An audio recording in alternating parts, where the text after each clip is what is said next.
Good morning mga kabisland. So dito po tayo ngayon sa Tagkawayan, Quezon. Yan. So new property na naman tayo mga kabisland. Ano po? So ito pong property po natin ay roadside siya mga kabisland. Ito po yung kalsada po niya, no? Yan. So ito po yung palabas ng National Highway. So simula po dito sa kinatatuyuan ko sa property natin, ano po. So nag-drive lang po kami ng mga 25 to 30 minutes papunta po dito galing pong National Highway. Yan. So ang daanan po natin mga kabisland ay ganito ano. So meron siyang rough road, meron siyang cemented barangay route, ano po. Yan. So ito po ay barangay route siya mga kabisland. Then dito bali po mag-start yung property, ano po, sa part na to. So maganda mga kabisland kasi marami po siyang ganito. So ito po ay sapa, ano po, yan. So dahil sa hindi pa nga ayos po itong kalsada kasi ongoing pa din, so wala pa siyang culvert. So supposedly gagawin po siya ng culvert, ano po. So para hindi po siya dito sa ibabaw dumaan yung tubig. Pero yan, parang ganun po siya kasi ito pong anong yan may culvert na po yan. Yan yung parang tulay na yan, ano po. Yan. So maganda po dito mga kabislan kasi mayroon na rin naman pong linya po ng inuming tubig sila, tapos may kuryente na din siya, ano. Yan, ito po yung linya ng kuryente. So bali dito po mag-start yung property tapos papunta na po siya dito. So ito po mga kabisland ay palayan. Yan. So sa mga kabisland natin na naghahanap po ng palayan na farm o palayan or yan yung tubigan, ano po, dito kasi tubigan dito. Yan, ito po ano. So pili-pili niyo po itong i-consider. Yan. So ito po ay 5 hectares mga kabisland. Yan, makita naman po ninyo. Ang ganda po dito mga kabisland, ano. Yan. Pantay po siya, ano, flatland po siya. Tapos yan, so ganito yung area niya. So ito yung palayan niya, isang part ng palayan. Makita naman po ninyo ang ganda dito. Yan. So hanggang doon pa po siya. So hindi lang po natin ma-determine, ano, hindi lang namin ma-determine yung kung gaano po hanggang dito sa dulo kasi wala po si kapitan. Si kapitan po kasi yung sa mga nagmamanage po dito, ex-kapitan, ano po, ang nagmamanage po nito. Yan. So pero yung dulo hangganan po ano sa barangay road. Yan. So yun naman po yung alam ng ano natin, ng locator natin kasi taga dito po siya sa barangay nila. So meron po siyang mga puno po ng ano ng langka, ano po. Yan. So may mga santol, may mga nyog. Ano po, tapos may mga mangga. Ito po siya. So ang ganda nito mga kabisland, ano. So very relaxing. Tapos yan, may mountain view. Ang ganda po ng ano dito.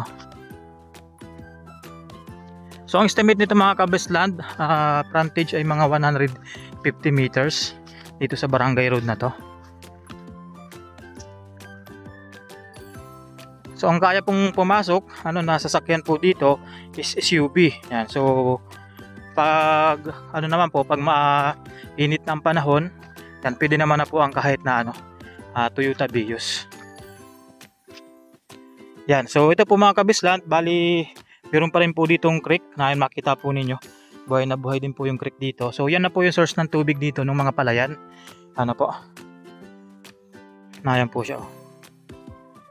Ito po siya, makita po ninyo. Yan po yung source din ng ano dito. So yung isang ano po, ano, yung isang dinaanan natin kanina na creek, ganito rin po yung gagawin dito. Yan, so parang ganyan din po siya, nasa ilalim na rin siya. May culvert na po siya, no? Yan, so ito po kasama na po ito mga kabisland, itong palayan na to. Yan, napakaganda niyan mga kabisland, no? So yan, may linya ng kuryente.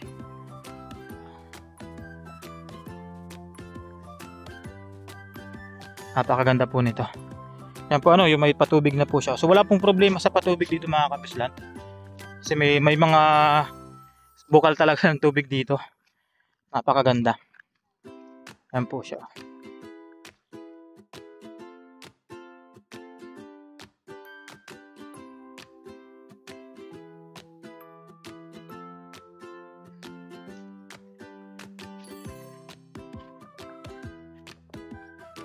Yan, so yan po, ito kasama pa rin po ito, may creek na naman po dito.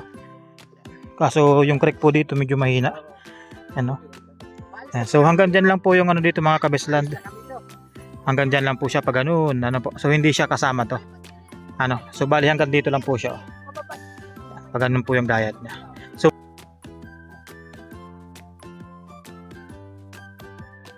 So yan po lahat yan. Ano, ang ganda po nito mga kabislan. So puntahan natin yung bandang area po ng doon sa kabila na yun. So yun, tatlong bukal po ng tubig yung masako po ng property. Yan, so kaya ang ganda nito.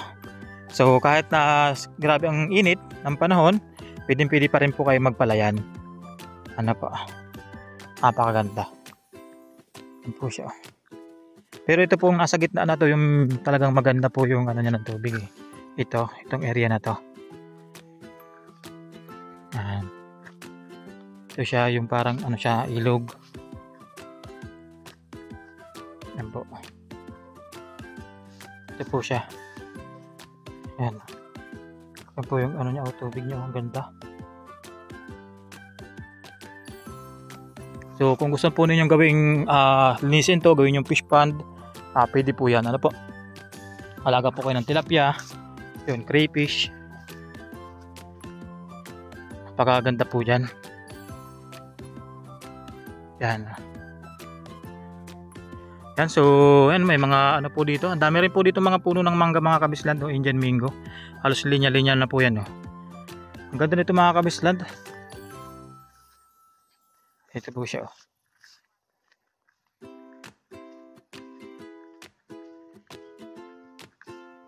Yan.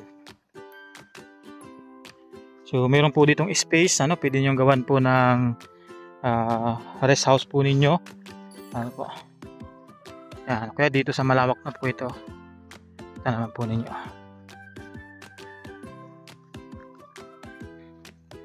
Yan.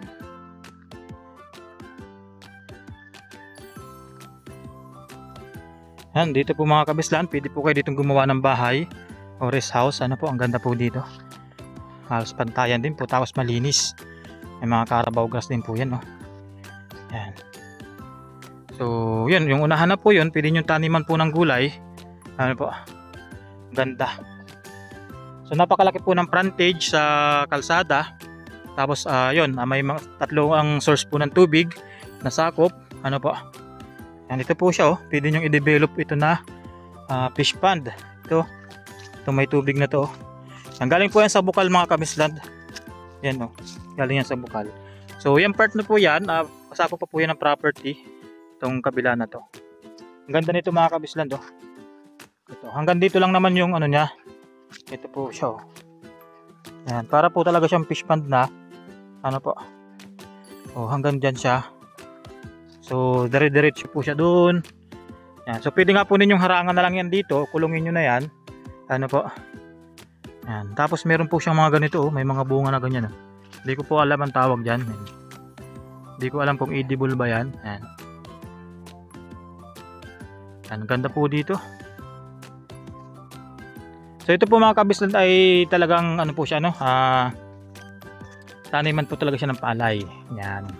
So na mayroong mga fruit bearing trees, tapos may mga source po ng tubig. Ganda po dito. So kung kayo po ay galing Metro Manila at gusto niyo pong makita itong property natin, so pwede po kayo mag schedule ng tripping. So message lang po kayo sa aking Viber, sa aking WhatsApp, sa aking Facebook page and Facebook account. Yan. Yan, pwede po kayo magtawag, mag-text sa aking number. Yan. So lalagay ko po yan dito sa screen.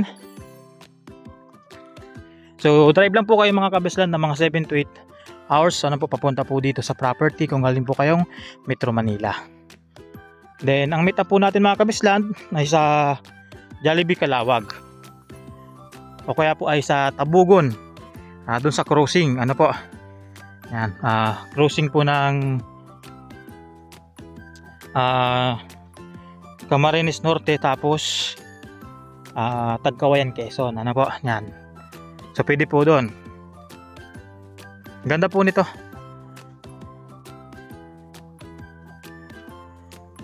Yan, may mountain view po siya. Ganda ng mountain view po dito. Very relaxing. Yan. So may kuryente, may tubig. Po? So kumpleto na mga kabisland. Sa signal mga kabislan, may mga spot din po siya na may mga signal. Ang kagandahan po dito, marami na po kasi dito may mga piso wifi, ano? So pwede kayo magpakamit ng wifi, yung P2P system, yan. Pwede po yan. Yan, napaka ano po nito. Hanggang doon pa po yung property mga kabislan. Ano po. So ito medyo nahuli-huli lang po ito mga kabislan ng tanim. Kaya yung iba ay per harvest na, ito yung naiiwan. Napakalinaw po ng tubig dito mga kabislan. Ito. Ano po. Napakaganda. So yan po yung kailangan lang ng malinisan. Ano, para kung sakali gusto niyo mag-alaga po ng ano, isda. Yan. Yan, dyan po pwede ninyong paano dyan. Paalpasan na lang dyan. Yan, so kung gusto niyo pong makita itong property mga kabislan, yan, schedule lang po tayo ng tripping. At kung mayroon pa po kayo mga questions, feel free to ask lang po. Message lang po kayo sa aking contact numbers. Ano po. Yan, so hanggang dito na lang tayo mga kabislan. Ingat po palagi and God bless po sa lahat.